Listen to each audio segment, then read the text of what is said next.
लगेच प्रवचनास सुरुवात होणार आहे। प्रवचनकार श्री हरिभक्त परायण परम पूजनीय माझे गुरुवर्य ॲडव्होकेट नंदराज महाराज पाटील बाबांचं आगमन झालेलं आहे। लगेच सेवा चालू करण्यात येत आहे। चला। हरे कृष्णा कृष्णा कृष्णा हरे हरे।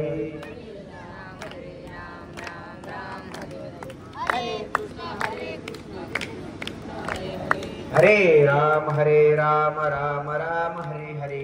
हरे कृष्णा कृष्णा कृष्णा हरे हरे।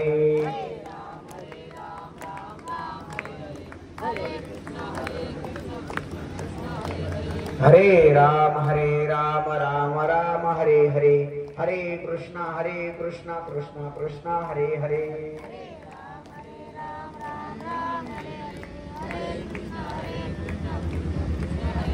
हरे राम राम राम हरे हरे। हरे कृष्णा कृष्णा कृष्णा हरे हरे।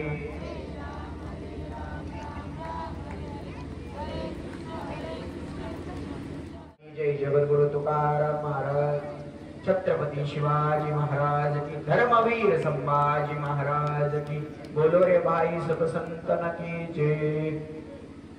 देखा नवलतया प्रभूचे अद्भुत प्रेम भक्ताचे, जे सारथ्यपण पार्थाचे करीत असे। नमो सद्गुरु तुकया ज्ञानदीपा, नमो सद्गुरु सच्चिदानंद रूपा, नमो सद्गुरु भक्त कल्याण मूर्ती, नमो सद्गुरु भास्करा पूर्ण कीर्ती। जयाचा जन्म जगी नामार्थ झाला, जयाने वास सदा नामात केला।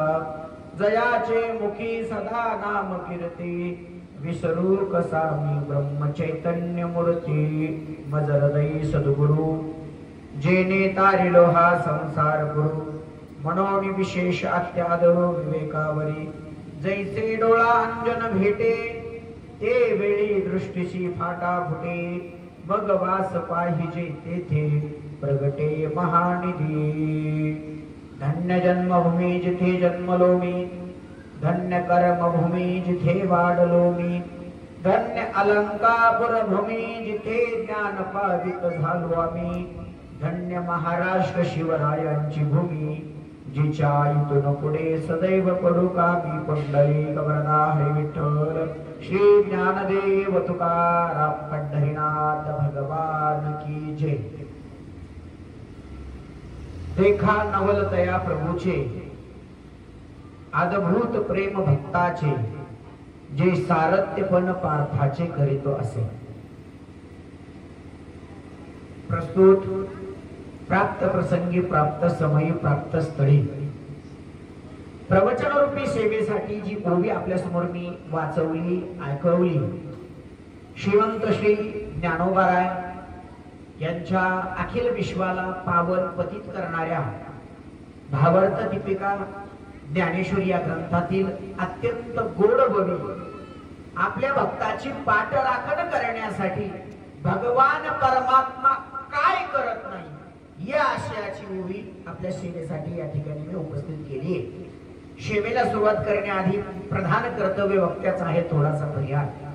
चालत असलेला अखंड हरिनाम सप्ताह मोजे कुंजीरवाडी, तीर्थक्षेत्र कुंजीरवाडी, कारण जेथे कीर्तनाची जागा ते तीर्थक्षेत्र आहे, ते मंदिर आहे, ते गाव नसून ते गोकुळ आहे, ते गाव नसून ते पंढरपूर आहे। अत्यंत सुंदर आपला नामसप्ताह, आपल्या नामसप्ताहाची पंचक्रोशीमध्ये चर्चा आहे। इतका सुंदर आपण नामसप्ताह करता, म्हणून आज या ठिकाणी 6व्या दिवसाची प्रवचन रूपी सेवा समस्त ग्रामस्थ मंडळी कुंजीरवाडी यांच्या आज्ञेनुसार, यांच्या दिलेल्या म्हणण्यानुसार हा पामर या ठिकाणी सेवेला प्राप्त झालेला आहे।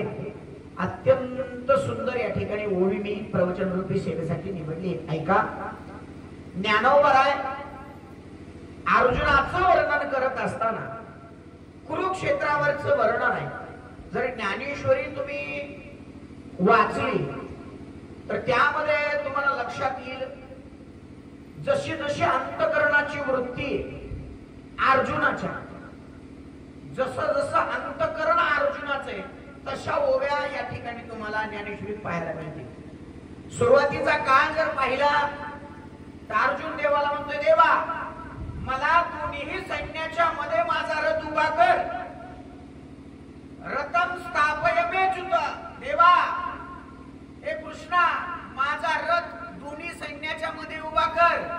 मला यांच्या बरोबर युद्ध करायचंय. माझ्या विरोधात लढणारे कोण आहे, आम्हाला त्रास देणारे कोण आहे, आम्हाला अज्ञातवासात पाठवणारे जे, यांच्या बरोबर मी युद्ध करणार आहे आणि त्यांचा पराजय करणार आहे. कोण बोलतोय? अर्जुन. पण जेव्हा भगवान परमात्म्याने तो रथ दोन्ही सैन्याच्या मध्ये उभा केला त्यावेळेस अर्जुनाची दृष्टी समस्त कुरुक्षेत्रावर पडली आणि कुरुक्षेत्रावर पडल्याच्या नंतर अर्जुनाची एक गोष्ट लक्षात आली. अरे ज्यांनी मला धनुर्विद्या शिकवली, ज्यांनी मला लहानाचं मोठं केलं, ते माझे गुरुजन समोर आहे. त्यांच्याकडे मी काहीतरी शिकलो, ज्यांनी मला सांभाळलं, ज्यांनी मला विद्या दिली, ते गुरुजन समोर आहेत. मग गुरुन हातवा हिमान भावा.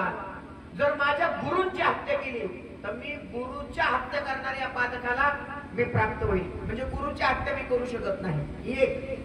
दुसरे, हे माझे बांधव आहेत, कौरव कोण आहेत? माझे भाऊ आहेत, मी माझ्या भावांची हत्या कशी करू? म्हणजे अनेक असे प्रश्न अर्जुनाच्या अंतःकरणात उपस्थित झाले. या सर्व ओव्या तुम्हाला ज्ञानेश्वरी ऐकायला मिळते. आपण ज्ञानेश्वरी वाचली पाहिजे. 19 वर्ष आपण या ठिकाणी आता ज्ञानेश्वरी पारायण करतोय. आपण सगळ्यांनी ज्ञानेश्वरीची एक एक तरी ओवी पाठ केली पाहिजे, संग्रही ठेवली पाहिजे. त्याचा फायदा असा होईल, जेव्हा जेव्हा आपल्या अंतःकरणावर वाईट विचारांचा पगडा वाढेल तेव्हा एकच माझे सद्गुरू नेहमी नेहमी ज्ञानेश्वरीच्या ओव्या असतील, भगवंताचं नाम असेल, नेहमी त्यांच्या मुखात असतं. म्हणून त्यांना कसलीच चिंता नाही, आपल्याला सगळी चिंता. आणि त्यांना चिंता नाही का? चिंता आणि चिंता एकच अनुस्वार आहे बघा, एकच बारीक सटिंब आहे. चिंता आणि चिंता. माझे बाबा नेहमी सांगतात, चिंता करू नका, चिंतन करा. जर चिंतन केलं तर चिंता करायची गरज नाही. जे करत नाही चिंतन, त्यांची वाढती चिंता. म्हणून आपण चिंतन करायचं, देव आपली काळजी करतो. ऐकताय ना? म्हणून आपण प्रत्येकानं आपल्या संग्रही ज्ञानोबरायांची एखादी ओवी तरी ठेवायची. त्या ओवी संग्रही ठेवल्याचा, ती ओवी आपल्या पाठात असल्याचा, ती ओवी आपल्या मनात असल्याचा फायदा असा होईल, वाईट विचार आपल्या चांगल्या विचारावर कधीच हॅवी होणार नाही. ऐका, सुंदर अशी ओवी निवडली. ओवीचा थोडासा भावार्थ सांगतो. देखा नवल तया प्रभूचे, अद्भुत प्रेम भक्ताचे, जे सारथ्य पण पार्थाचे करीतो असं. ज्ञानोबा बोलतात, काय नवल आहे कोणाचं? प्रभूचं. देवाचं काय नवल आहे म्हटलं, एवढं नवल आहे, सारथ्य पण करायला लागला. कोणाचं? अर्जुनाचं, भक्ताचं. अहो मालक आहे ना, देव कोण आहे? देव मालक आहे, सार्वभौमत्व आहे त्याच्याकडे. तुम्ही असं पाहिलं का? आमदाराची एखादी सभा आहे, सगळ्या पब्लिकच्या आधी आमदार आला, खुर्च्या टाकायला लागला, झाडून काढायला लागला, लोकांना पाणी द्यायला लागला. असं चित्र तुम्ही पाहिले का कुंजीरवाडीकर? नाही नाही नाही. आमदाराच्या सभेची वेळ एक, आमदार येतो 3 ला, 2 तास पब्लिक उन्हात उभी. पाहिले ना तुम्ही हे चित्र?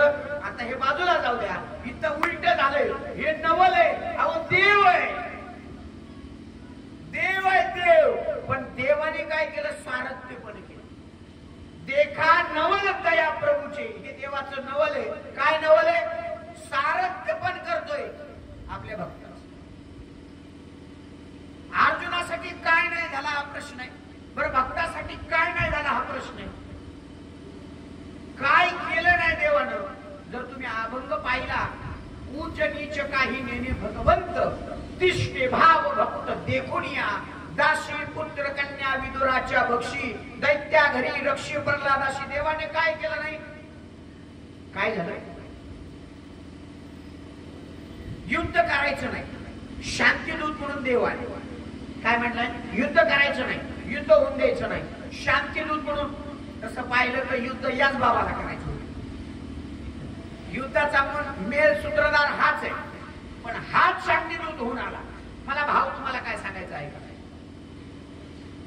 हस्तिनापुरात आला, शांतीदूत म्हणून आला. कौरवांची सभा बसली, दुर्योधन आहे, भीष्माचार्य, कृपाचार्य, सगळे राजे. आता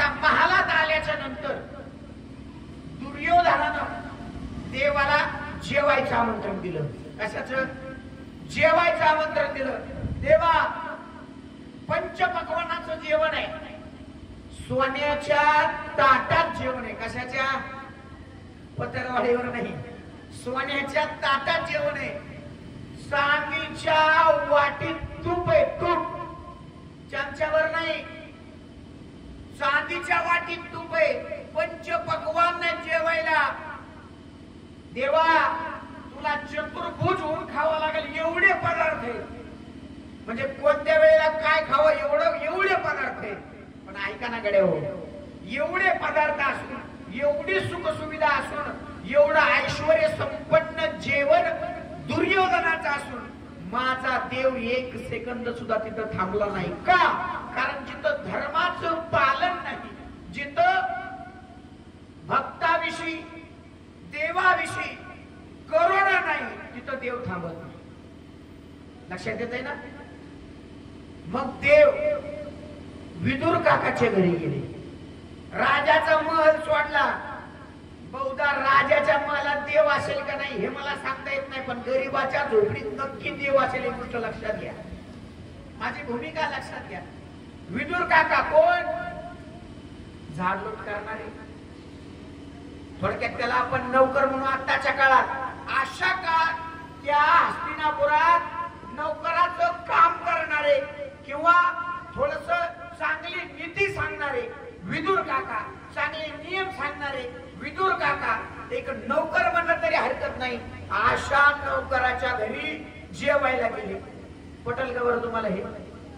म्हणजे चांगला 5 स्टार हॉटेलचं जेवण सोडायचं आणि वारीच्या वाट्याने बेसन भाकरी हातावर घेऊन खायचं. जमेल का तुम्हाला? देवाने तसं केलं. देवाने तसं केलं. मालकाचं घर सोडलं, दुर्योधनाचं घर सोडलं, विदुर काकाच्या घरी गेले. आणि विदुर काकाच्या घरी गेल्याच्या नंतर ऐकताय ना तुम्ही, विदुर काकाला वाटलं सुद्धा नव्हतं स्वप्नात देव आपल्याकडे येणार आहे. अचानक देव म्हणले, दुर्योधना तुझ्या नगरीतलं पाणी सुद्धा पिणार नाही. तू माझं ऐकत नाही ना? तुला युद्धच पाहिजे ना? तू माझा अपमान करतोय ना? मग जिथं अपमान करायचं तिथं माणसानं 5 मिनिटं सुद्धा थांबायचं. काय बोलतोय मी? हे देवानं सांगितलंय. जिथं अपमान होतो, कुंजीरवाणीकर, जिथं मान नाही, जिथं अपमान होतो तिथं शहाण्या माणसानं 5 मिनिटं सुद्धा थांबायचं नाही.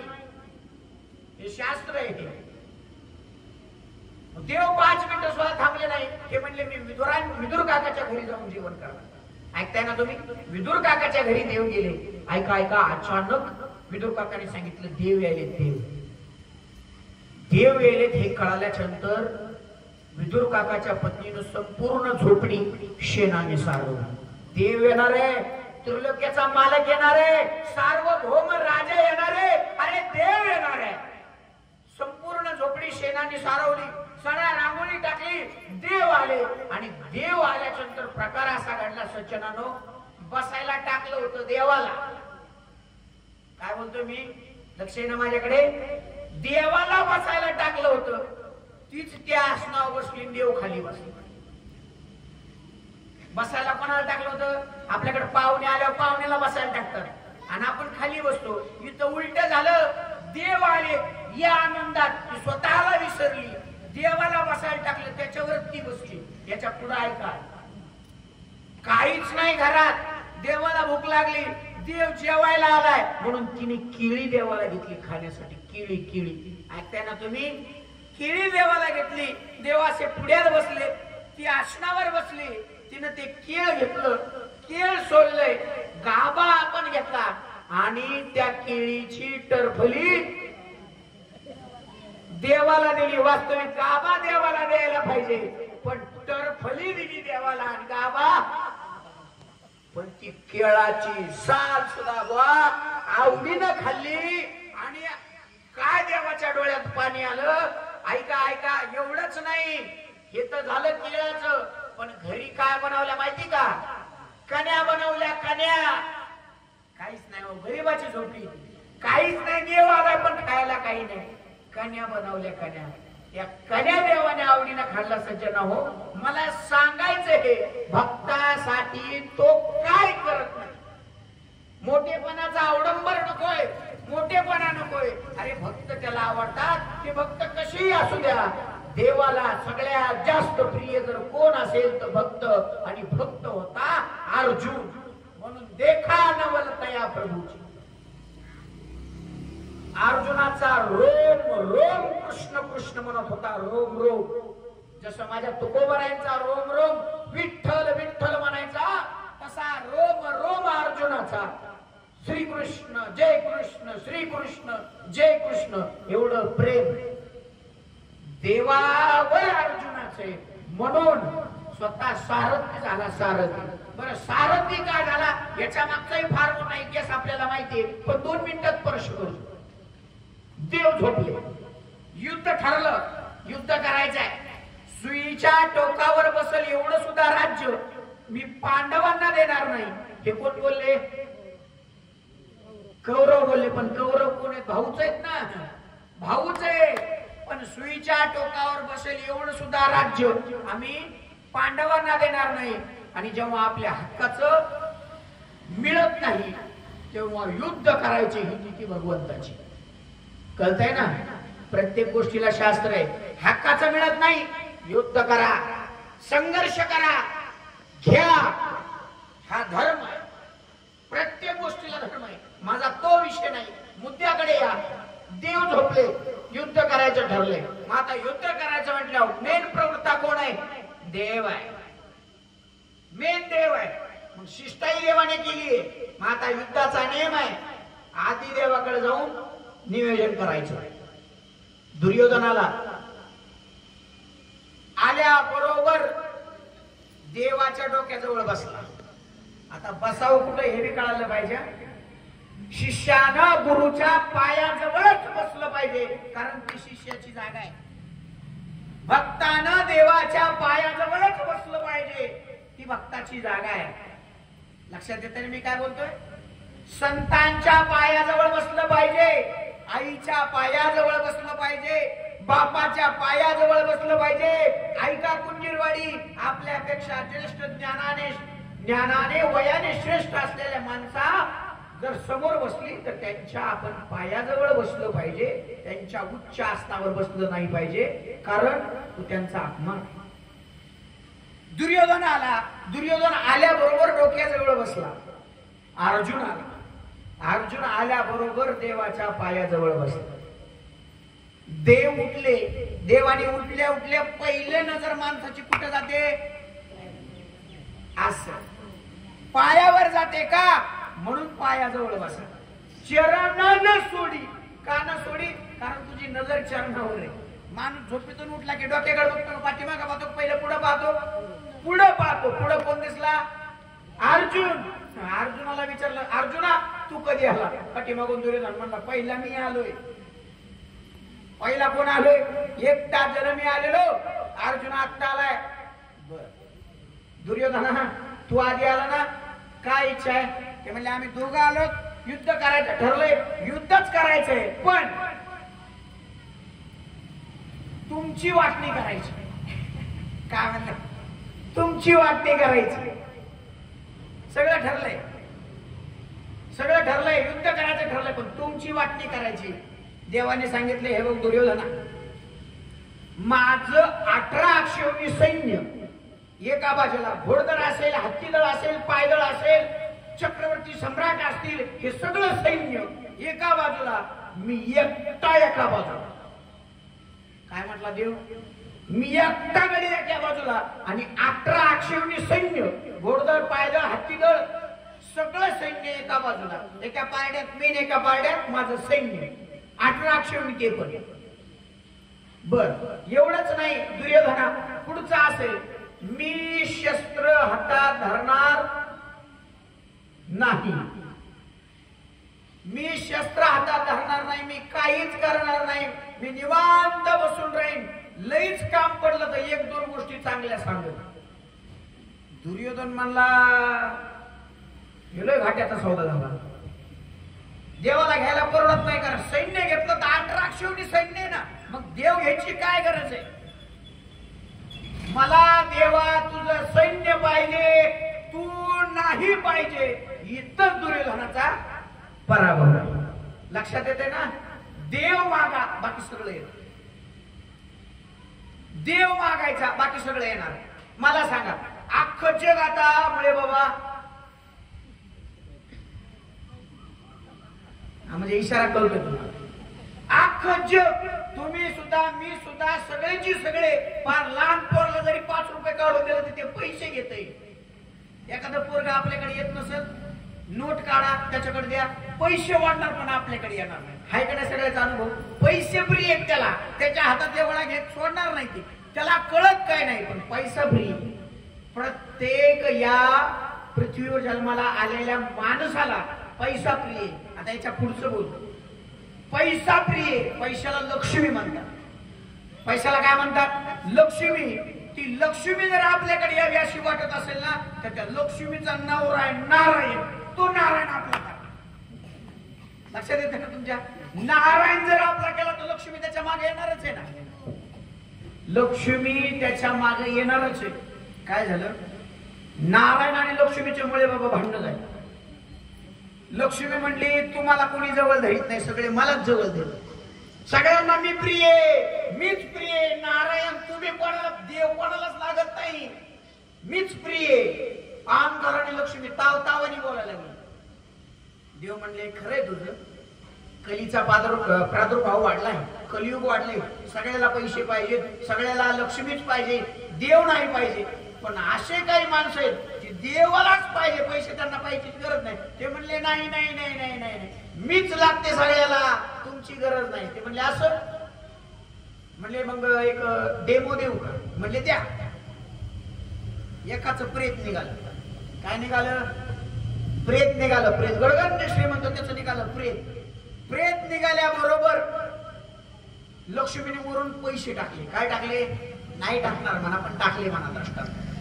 पैसे टाकल्याबरोबर जेवढे खांदेकरी होते, प्रेत तिथं जाग्यावर सोडलं, टराट पैसे गोळा करायला पळाले. कोण? खांदेकरी. सगळ्यांनी पैसे गोळा केले, पळून गेले. लक्ष्मी मोठ्या मोठ्याने हसायली, देवा मीच पाहिजे सगळ्याला, तुम्ही नाही. देवाने 2 मिनिटं ऐकून घेतलं. देव गालात हसले. देव म्हणले रुक्मिणी खरंय तुझं, तू पाहिजे खरंय, पण तू एक बघितलं नाही.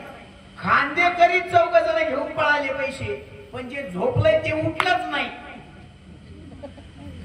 जे झोपलेलं आहे त्यात ज्याला घेऊन जातो ते 4, त्याच्यातलं ते 5वं झोपलेलं ते उठलं नाही. ते कस काय नाही गेलं पैशाकडे? लक्ष्मी म्हणली खरंय देवा.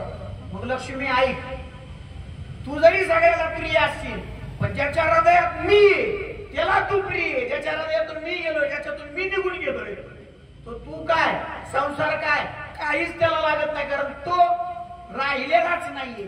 मी निघून गेलो की तो राहतच नाही. लक्षात येते ना?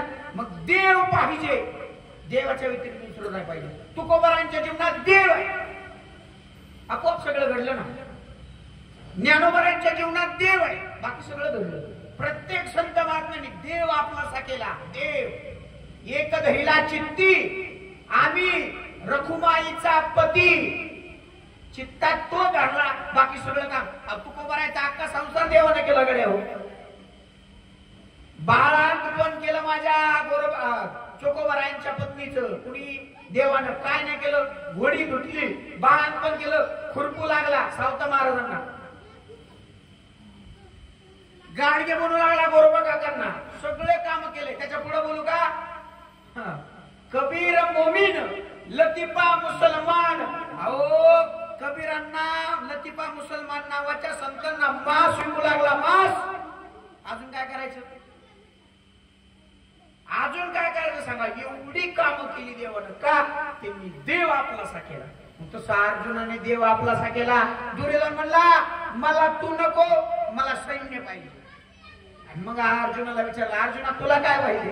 अर्जुन म्हणला देवा जे व्हायचं तेच झालं, मला तूच पाहिजे, मला तू सोडून दुसरं काही नको. भलं माझा पराजय झाला तरी चालेल, पण मला तू पाहिजे. जरी हे आकाश वड पडू पाहे, ब्रह्मा घोळ भंगा जाय, तरी मी तुझा.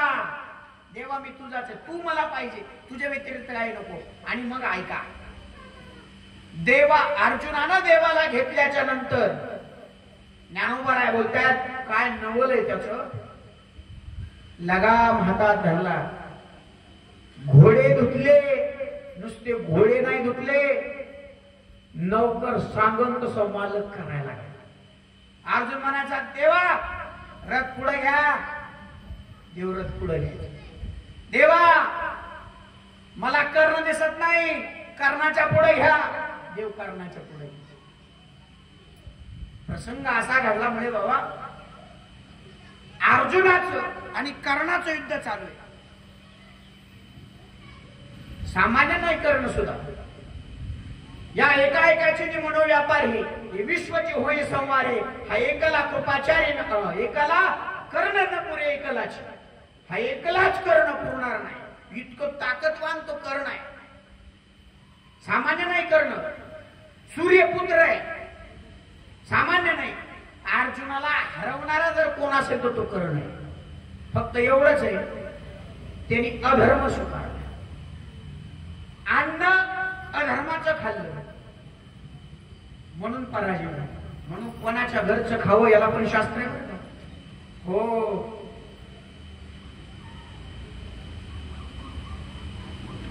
भीष्माचार्य, कृपाचार्य, भीष्माचार्यासारखा धनुर्धर गंगापुत्र आहे भीष्माचार्य. अरे आपल्या वडिलांसाठी अशी प्रतिज्ञा केली, आजीवन ब्रह्मचारी राहील, पण हस्तिनापुराची गादीची रक्षा करीन अशी प्रतिज्ञा करणारे भीष्माचार्य. सामान्य बरं, त्यांची प्रतिज्ञा म्हणजे भीष्म प्रतिज्ञा. एक उद्या निष्पांडवी पृथ्वी करील. देवाला टेन्शन आलं. ती काय अर्जुनाची प्रतिज्ञा नाही, ती काय कृष्णाची प्रतिज्ञा नाही, ती काय पांडवाची प्रतिज्ञा नाही, धर्माची प्रतिज्ञा नाही. ती प्रतिज्ञा कोणाची आहे? भीष्माचार्यांची. आणि भीष्माचार्य म्हणजे काय? गल्लीबोळात क्रिकेट खेळणारा नाही. भीष्माचार्य म्हणजे या अख्ख्या महाभारतातला मुख्य खांब म्हणजे भीष्माचार्य. टेन्शन देवाला आलं. रात्री द्रौपदीला खांद्यावर घेतलं आणि द्रौपदीला सांगितलं, चला पुढचं कार्य करायचंय. युद्ध थांबलेलं आहे. भीष्माचार्य कुटिया लावून आराम करतायत. देवानं द्रौपदीला खांद्यावर घेतलं. ऐकताय ना तुम्ही? देवाचं नवल सांगतोय. देवानं द्रौपदीला खांद्यावर घेतलं. नुसतं खांद्यावर नाही घेतलं, झिमझिम झिमझिम पाऊस पडतोय म्हणून तू वल्ली होशील म्हणून तिच्या अंगावर पांघरून टाकलं. मुळे बाबा तिच्या चपला हातात घेतल्या. अजून काय सांगू? चपला हातात घेतल्या. पैंजनाचा आवाज येऊन नाही द्यायचा का? कारण आपण चाललोय कोणाकडे? भीष्माचार्यांकडे. भीष्माचार्यांच्या कुटियाजवळ गेले, दरवाजा वाजवला आणि आतमध्ये द्रौपदीला सांगितलं, बोलायचं फक्त दर्शन घ्यायचं. काय करायचं? फक्त पायाचं दर्शन घ्यायचं. किती रागीट माणूस असू द्या, किती रागीट माणूस असू द्या, त्याला हात जोडा, त्याचा 50% राग शांत होईल. हे जीवनातलं सूत्र आहे. भीष्माचार्य रात्री प्रतिज्ञा केली, पण जेव्हा द्रौपदी दर्शनाला आली, पायाला हात लावला, तेव्हा आशीर्वाद दिला, अखंड सौभाग्यवती भव. आणि मग द्रौपदी हसून म्हणते, महाराज या जन्माचा आशीर्वाद का पुढच्या? म्हणले, एवढ्या रात्री तुला कोण घेऊन आलं हे पहिलं मला सांग. ते म्हणले, माझे मी आले. नाही नाही नाही. मग बाहेर येऊन पाहिलं तर पावसात भिजत डोक्यावर द्रौपदीच्या चपला, पाऊस पडतोय, त्या चपलाची ओघळत देवाच्या तोंडावर येत आहे. आणि देव असा खाली मान घालून उभाय, टपकन डोळ्यात पाणी आलं. भीष्माचार्य म्हणतात, हा जर पाठीरा काय तर माझ्यासारखे हजारो जरी भीष्म आले तरी पांडवाचं केस सुद्धा वाकडं करू शकत नाही, कारण पाठीशी देव आहे. अशा हजारो भीष्म येऊ द्या, पण पाठीशी कोण आहे? देव आहे, देव. पुढचा प्रसंग आपल्याला माहिती आहे. मला भूमिका ही सांगायची, भक्तासाठी काय केलं नाही. ज्ञानोबा आहे तेच बोलतात, देखा नवल तया प्रभूचे आदभूत प्रेम भक्ताचे. देवाचं नवल आहे, देव काही करतो, पण भक्ताचं प्रेम पण अद्भुत पाहिजे. मोसमी कीर्तनात बोललो त्या दिवशी, आहे ना मोसमी लक्षात तुमच्या? हा, भक्तही तसाच पाहिजे, अद्भुत प्रेम. भक्तही असा पाहिजे, काही जरी झालं तरी मी तुझाच असा भक्त. अहो तुकोबरायांना काट्याने मारलं का? देवाचं नाव घेऊ नका. मारलं नाही प्रसंग आपल्याला माहिती. मंबाजी बोन काठीनं मारलं, रप रप रप रप काठीनं मारलं का? अरे विठ्ठलाचं नाव तोंडाने घेऊ नका. दुसऱ्या दिवशी महाराज उठले, रावळात गेले, विना लावला, भजन चालू केलं. पाहिलं नेहमीचा श्रोता आपला मंबाजी बुवा समोर नाही. विना घेऊन महाराज रावळातून मंबाजी बुवाच्या घरी गेले. मंबाजी बुवा बाजावर झोपले होते. मंबाजी बुवाला म्हणले तुम्ही आज कीर्तनाला नाही. महात्म्याला पाहिलं, डोळ्यात पाणी आलं मंबाजी बुवाच्या. का? एखाद्या बैलाला मारावं एवढा आपण तुकोबारायला मारले. तुकोबाराय म्हणतात मंबाजी बुवा अहो काल मला मारलं म्हणून तुमचे पाय हात दुखत असतील मला मारून, ते हात सुकून देऊ का? इतकं अद्भुत प्रेम असावं लागतं भक्तीवर, इतकं अद्भुत प्रेम असावं लागतं देवावर. तेव्हा देव आपल्यासाठी नवल करतो.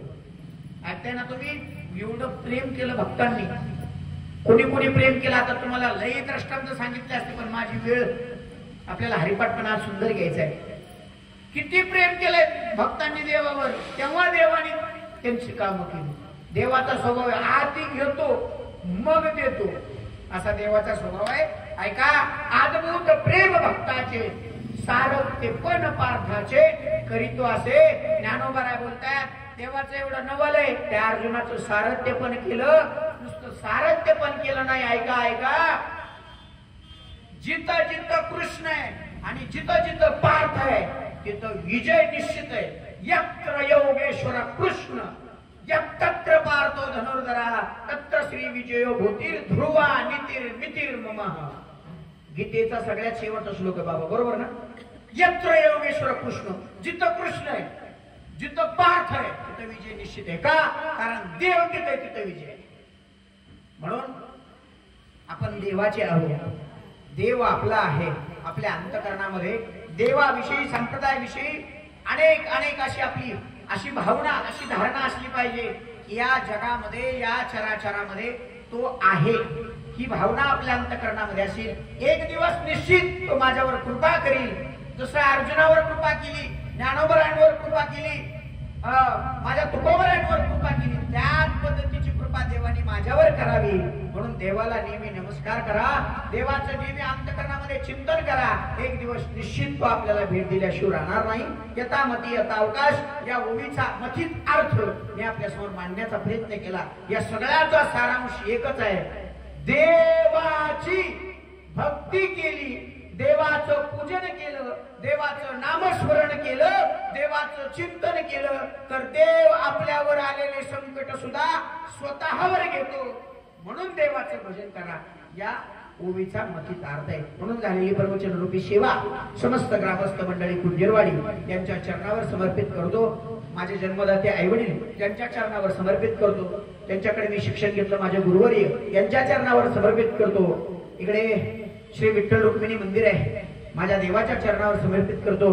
प्रभू रामचंद्र आहेत, मारुतीराय आहेत, दत्तात्रय प्रभू आहेत, या सगळ्या देवतांच्या चरणावर समर्पित करून आपल्या सर्वांची या ठिकाणी रजा घेतो. कुंडली गवरदा हरी विठ्ठल, श्री ज्ञानदेव तुकाराम पंढरीनाथ भगवान की जय, माऊली ज्ञानेश्वर महाराज की जय, जगद्गुरु तुकाराम महाराज की जय. आता विश्वात्मके देवी येणे वाघ यज्ञ तोषावे, तोषो निमज द्यावे पसाय दानही, जे खळांची वंकटी सांडो तया सत्कर मिरती वाढो, भूता परस्परे पडो मैत्र जीवांचे, दुरितांचे तिमिर जावो, विश्वस्वधर्म सूर्य पावो, जो जेवांचिल तो ते लावो, प्राणी जात वरिष्ठ सकळ मंगळी, ईश्वर निष्ठांची मांडी आळी, अनवर्त भूमंडळी भेटो तया भूता, चला कल्पतरुचे आरव, चेतना चिंतामणीचे गाव, बोलती जे अर्णव पियुषांचे, दुरितांचे तिमिर जावो, विश्वस्वधर्म सूर्य पाहो, जो जेवांचिल तो ते लाहो, प्राणी जात वर्षत सकळ मंगळी, ईश्वर निष्ठांची मांडी आळी अनवरत भूमंडळी भेटो तया भूता सला कल्पतरुचे आरव चैतना चिंतामणीचे गाव बोलती जे अर्णव पियुषांचे चंद्रमेझे आलंचन मार्कंड जे तापहीन हे सर्वाही सदा सज्जन सोयरे होतो किंबहुना सर्व सुखी पूर्ण हो नितीही लोकी भजजो आदि पुरुषी अखंडित आणि ग्रंथ उपजीविये विशेष डोकिये द्रष्टा दृष्ट विजय होवावे जे हेत म्हणे श्री विश्वेश्वरा हो हा होईल दान बसावो येणे वरी ज्ञान देव सुखया झाला येणे वरी ज्ञान देव सुखया झाला येणे वरी ज्ञान देव सुखया झाला हरि ओम शांती शांती शांती कुंडलिक वरदा हरि विठ्ठल श्री ज्ञानदेव तुकाराम पंढरीनाथ भगवान की माऊली ज्ञानेश्वर महाराज की जगद्गुरु तुकाराम महाराज की बोलो रे भाई सब संतन की